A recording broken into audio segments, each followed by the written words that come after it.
extremely well this evening, and I hope you're in the mood for some creepy Reddit encounters.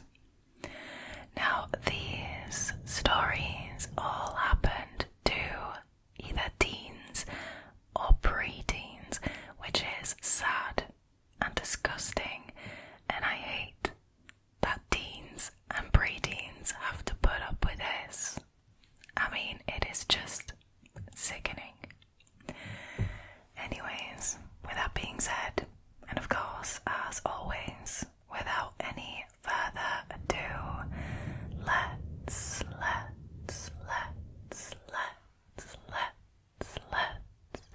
get into tonight's stories, shall we? Alrighty, the first story for tonight was originally posted by a Redditor called StoryUnwind. Their story is called The Creep at the Train Station. Oh boy, am I familiar with creeps at train stations. This happened to me when I was 13 years old. For some background, I had switched to another school that was further away from home. And now, instead of just taking only one bus, I had to take a bus, a train, and then another bus to get there. With my now longer commute, I had to leave my house around 7 a.m. if I wanted to be there for 8:30 a.m. For the most part, I was never worried about safety since public transport was busy in the morning. Now, as I got off the train, I had to cross a big bridge in order to reach the area with the different buses.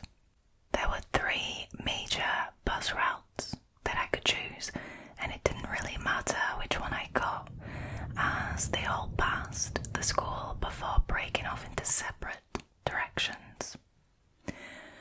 So one morning, as I was waiting for one of the buses to show up, some random construction worker, also waiting on a bus, started talking to me.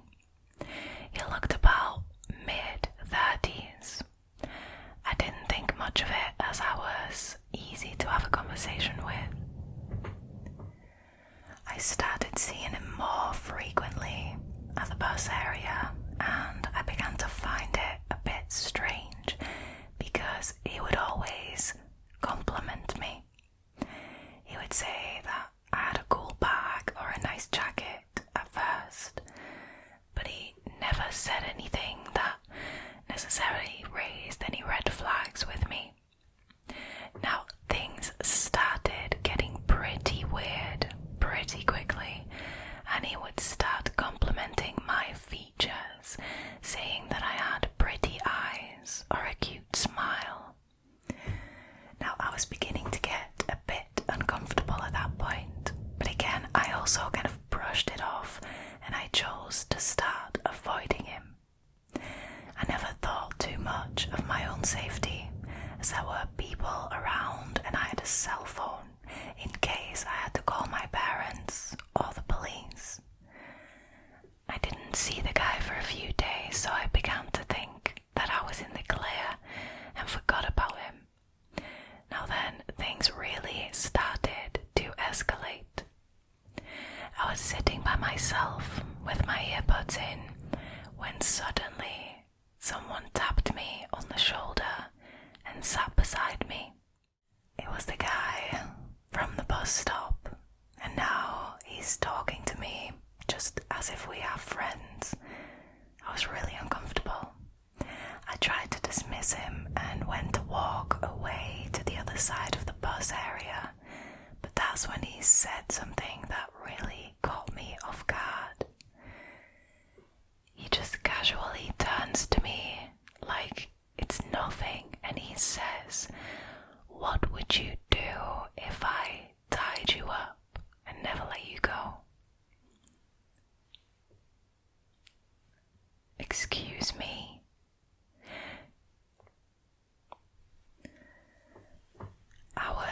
genuinely appalled.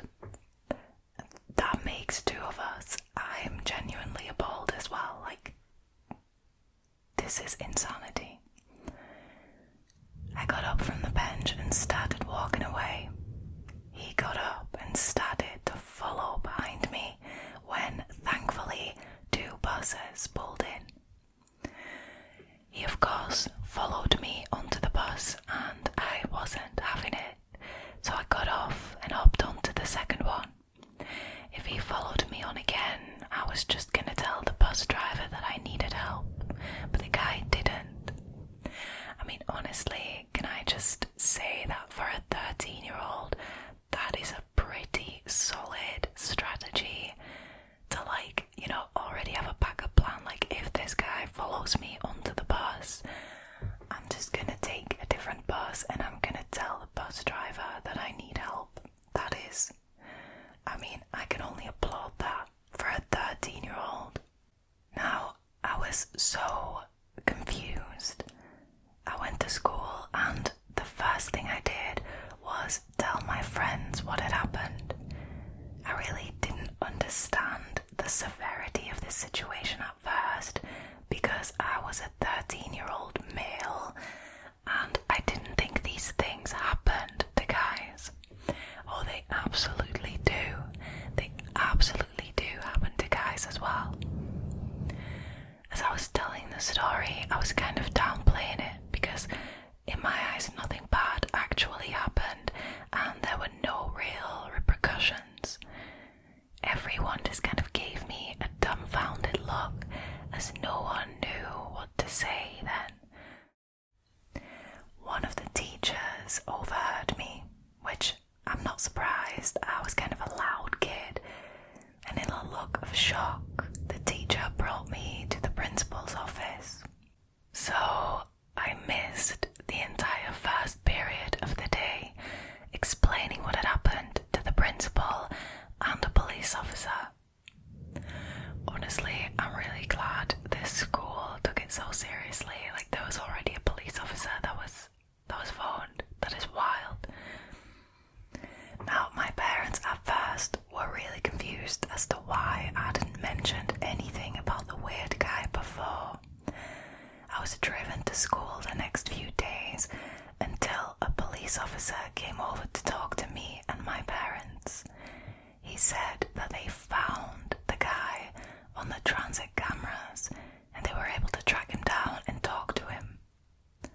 Wow. There wasn't too much the officer could do, unfortunately, aside from telling him to stay away from me since he technically didn't do anything illegal. See, that is what I always find so unfortunate. Like, something serious needs to happen first. Things need to escalate to a point of it being a criminal offence, and that could go far, right, before something can be done. Like, how is it not enough that a 30-something-year-old says to a 13-year-old boy, how about I tie you up and never let you go? How is that not enough to do anything about it? Like, I mean, that just kind of always disappoints me.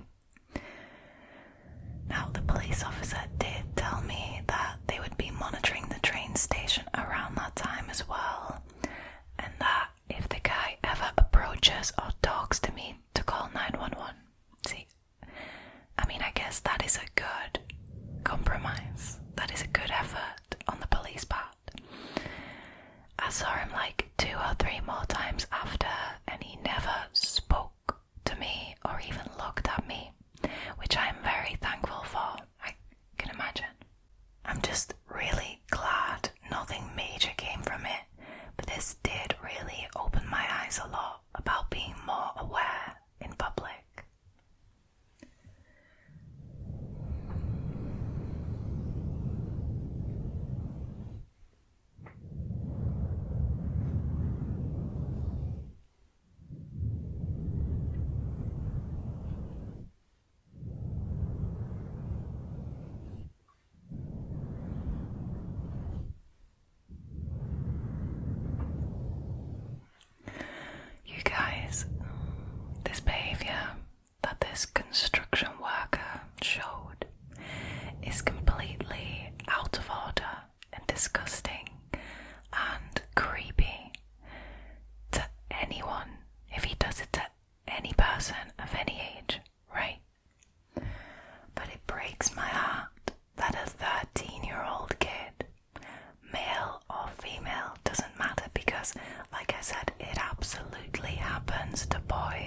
as well.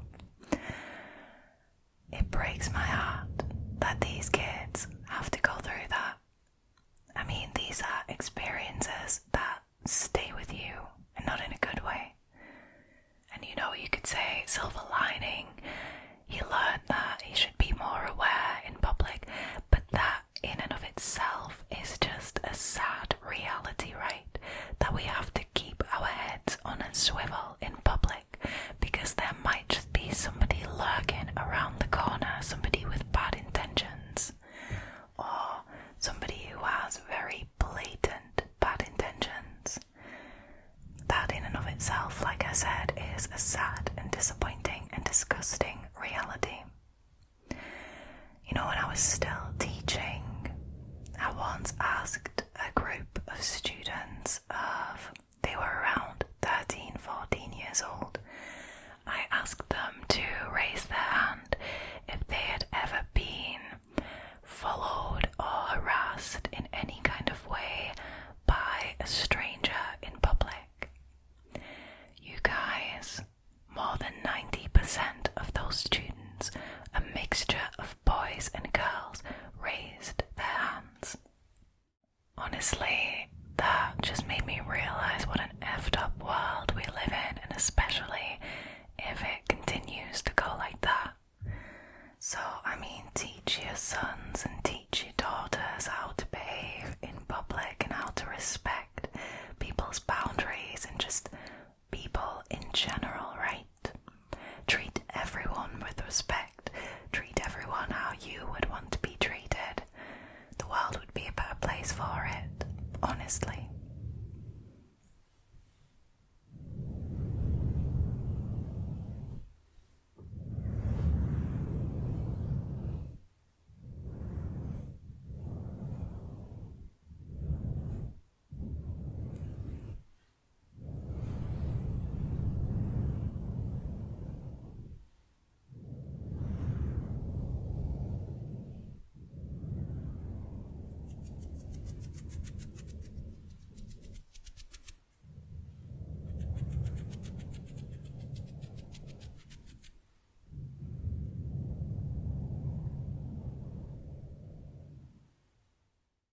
Alrighty, moving on to the next story.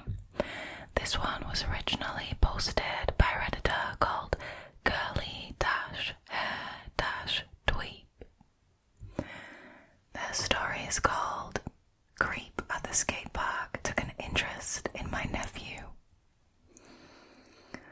I'm 34, female, and unmarried, which means I occasionally get the pleasure of watching my niece and nephew while my sister and brother-in-law go on their bi-weekly date nights.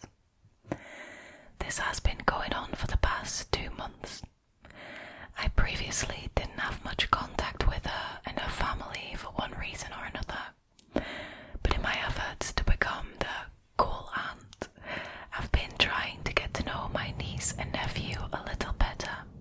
They are 8 and 11 respectively. My nephew has been into skateboarding lately, so I got him a new board for no other reason than that. He pestered me to take him to the skate park to try it out. I mean, that is typical for an 11-year-old, I would say. I would have been exactly the same. I told him that that was okay, but he had to stay within earshot of me. The reason behind this was because when I was growing up, that area was really scummy. It's improved astronomically over the past decade, but what can I say? I have trust issues. I mean, don't we all? I watched him like a hawk while he rode his new skateboard. My niece was sitting next to me playing with a naked Barbie that I bought her. I bought it clothed, but at least she wasn't playing with an iPad. I was timing my nephew. I didn't really want to stay more than an hour, but I saw that he was having so much fun, so I periodically extended the time. Now, as as the sun was about to go down, I went ahead and called him back over. My niece decided that it was time to go to the bathroom. I, of course, not knowing how to be an adult around children, told her to wait until we got through 45 minutes of traffic, hit the freeway, and then drove 8 more miles to my house. I know, my dumbass did the math and then decided that it was wrong, so I took her to the public bathroom near the parking lot. My nephew went into the men's room while I went ahead and took my niece into the ladies' room. The bathroom by itself is enough of a creepy encounter, to be honest. Gang graffiti, satanic symbols, whole rolls of paper, toilet paper, casually sitting in the toilet bowl, and cracked mirrors. I mean, public toilets, especially near parking lots, do tend to be that way. You just gotta kind of like hover above the seat, you know? Is that too much information? It might be. Spoiler, she didn't have to go anymore after seeing the bathroom, though I still made her wash her hands as if she had been rolling around in toxic waste. Now, as me and her exit the bathroom, I see my nephew shooting the shit with an older man. Yes, a man. He had moved significantly away from the bathroom, and I had to do a light jog while dragging an 8-year-old by the hand. As I'm trotting with my 8-year-old luggage, I can clearly hear the man say, "Yeah, I remember your dad. We went to school together.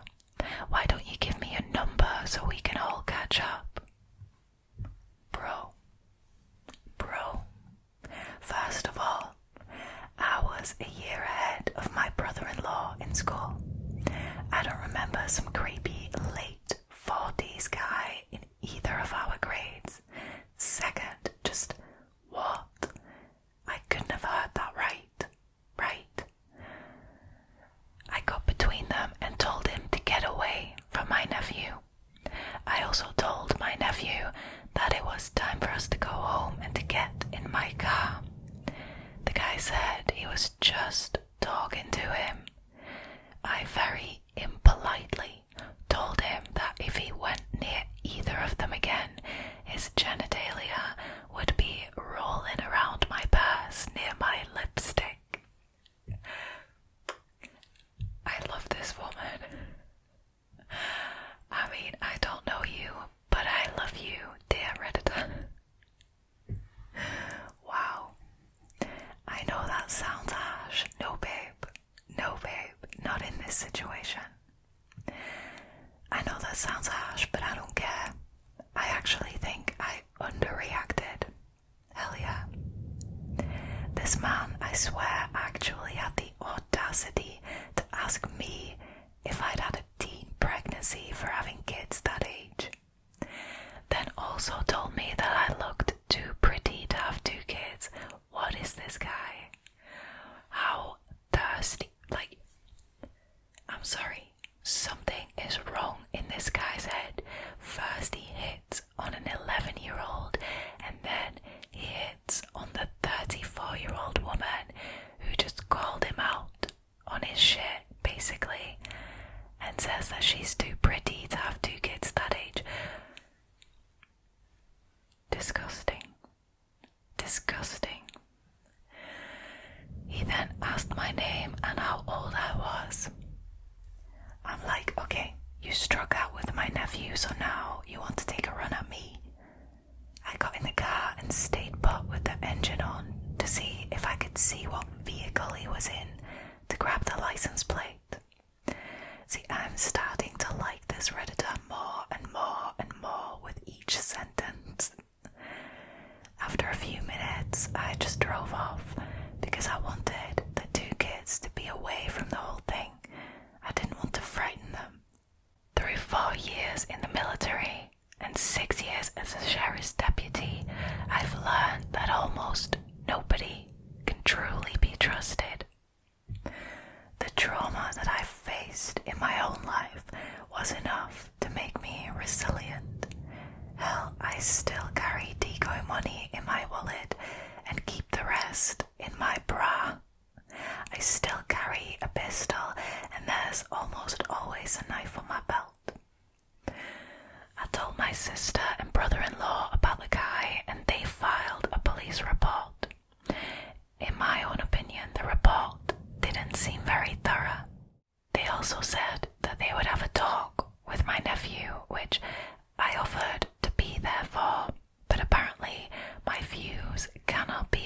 articulated correctly for a child, which I guess I understand. I think I kind of relate to this woman. Anyways, crisis avoided. I just hope this guy is looked into and something is done. At least an investigation. At this point, I can only hold out hope.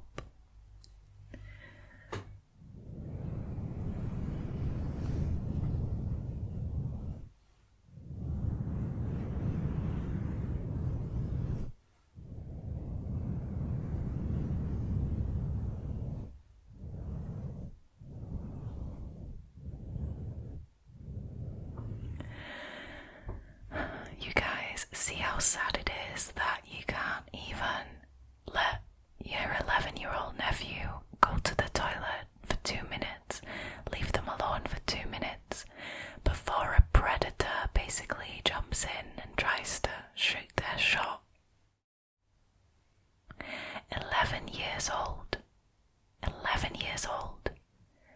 And some 40-year-old man is trying to shoot a shot with an 11-year-old.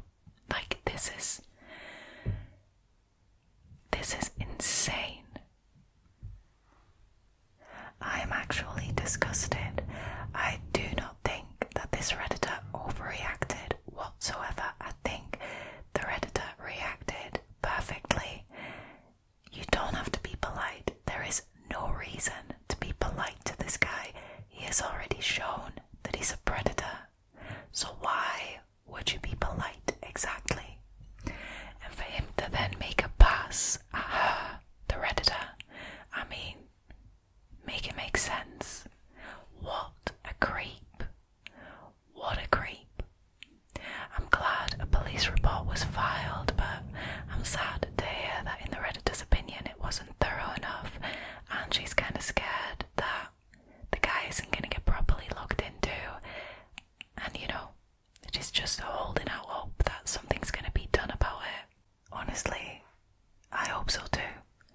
I mean, people like that clearly shouldn't be allowed to just hang around skate parks where kids and preteens and teens come to have some fun, to then harass them in the restroom.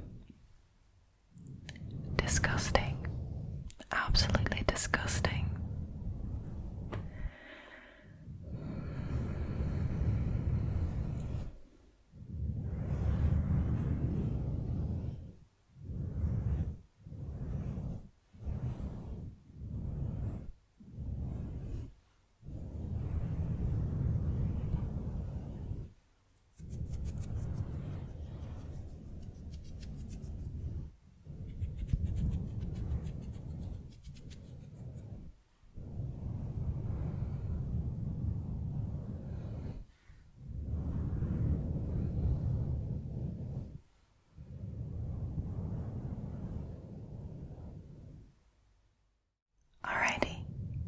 Last story for tonight, which was originally posted by a Redditor called C_stomach6139. Their story is called Random Guys at a Petrol Station Offer Me and My Friend £500 for a lift to his house. That already doesn't sound shady at all. Not at all. Alright, me and my mate D, both 17, cruising around our local area in his new car. Important to note that D had not passed his test, nor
phone and we get chatting with him.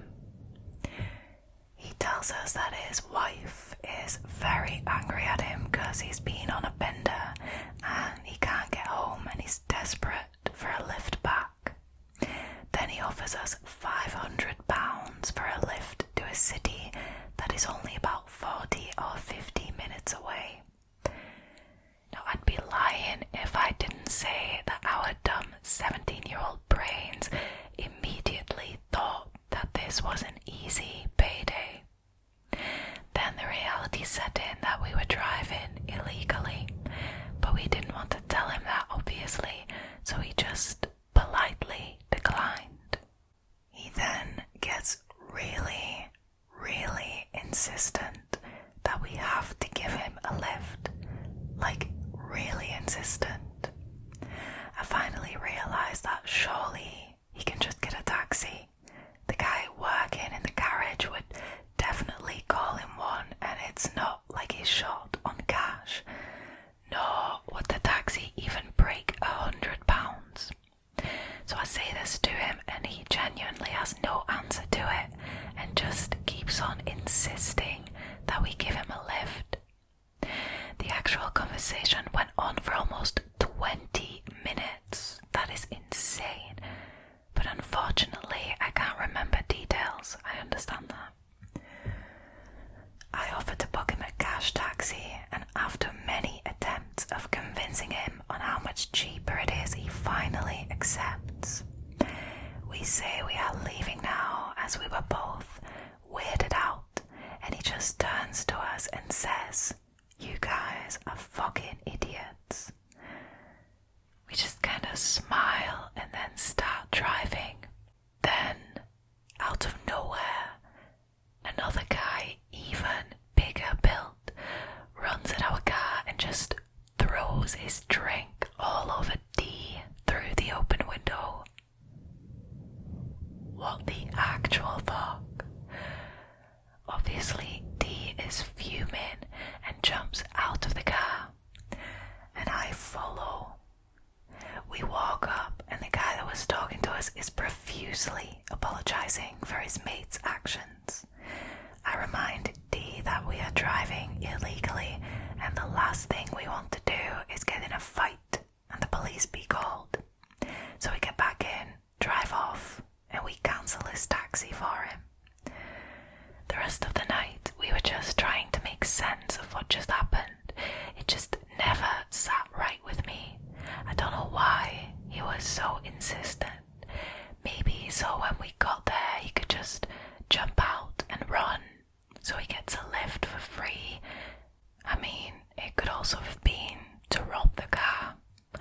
But I've just always been genuinely curious as to what would have happened if we had accepted and how bad of a situation it could have been.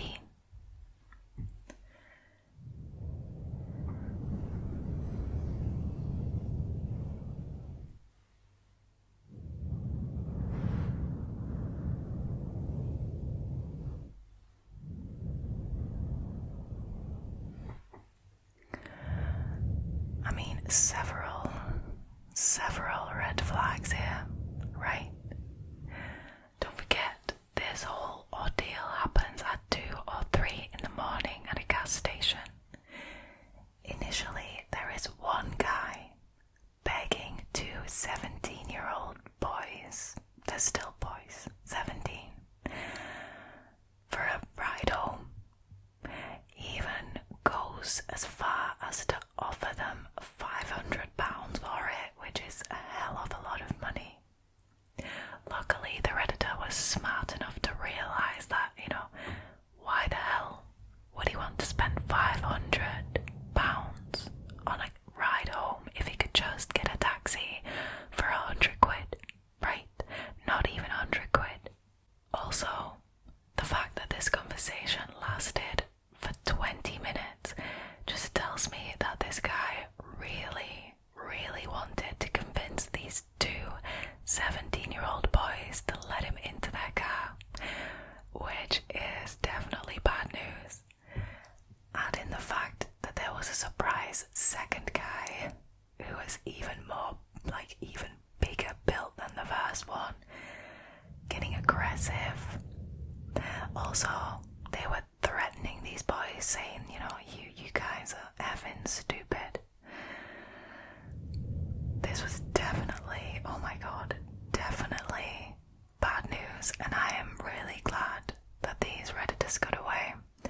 Was it kind of silly and kind of stupid to go drive around illegally when you don't have a license and you don't have insurance in the middle of the night? Yes, but these were also two 17-year-old boys, and I mean, teenagers do stupid shit. That is, they can't help it. We've all done stupid shit as teenagers, come on. So I am in no way blaming these boys. This is all on, those two big built guys who really, really wanted to get into this car. Honestly, I think chances are that they were gonna rob the 17-year-olds. Or worse. Or worse. Blimey. Like I said, all of these, it's just really sad that, it's sad that anyone has to be confronted with this kind of behaviour, with this kind of creepiness, but especially kids and teens. And it happens so often, and it is so discouraging and sad and disgusting.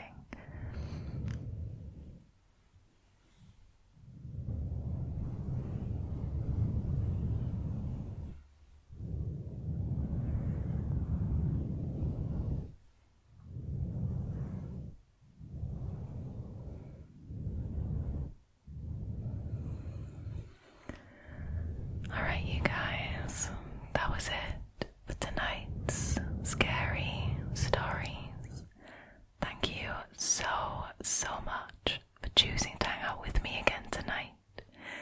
If you liked this video and you haven't already, please consider subscribing to the channel, liking this video, and leaving a comment down below. It really helps, and I also really enjoy reading you guys' comments. Now, I will see you again in next week's video, but for now, all there is left for me to do is to wish you